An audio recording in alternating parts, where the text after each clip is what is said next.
আমরা গত 21 দিন ধরে আমরণ অনশনে ছিলাম। গতকালকে আমাদের মাননীয় শিক্ষা সচিব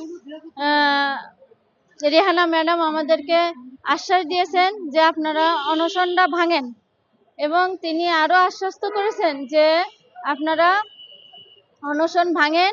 আমি সামনে রবিবার পর্যন্ত আপনাদের কাছ থেকে সময় নিচ্ছি। আমি আপনাদের জন্য রবি সোমবার, তারপরে আমি আপনাদের জন্য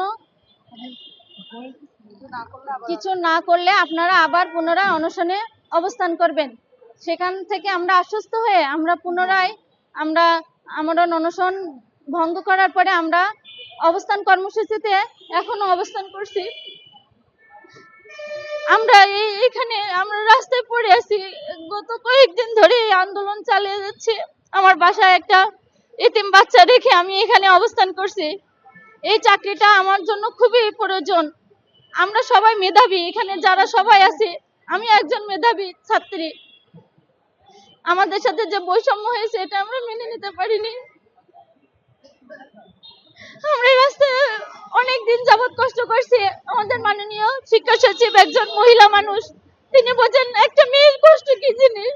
আমি একটা বিধবাদের সব জায়গায় একটা স্থান থাকে, কিন্তু আমি এত ভালো পরীক্ষা দিয়ে লিখিত পরীক্ষায় উত্তীর্ণ হওয়ার পরেও আমি বৈষম্যের শিকার হয়েছি, এটা আমি মেনে নিতে পারিনি। তাই আজ থেকে এখনো পর্যন্ত আমরা রাস্তায় অবস্থান করতেছি, রাস্তায় ঘুমাচ্ছি।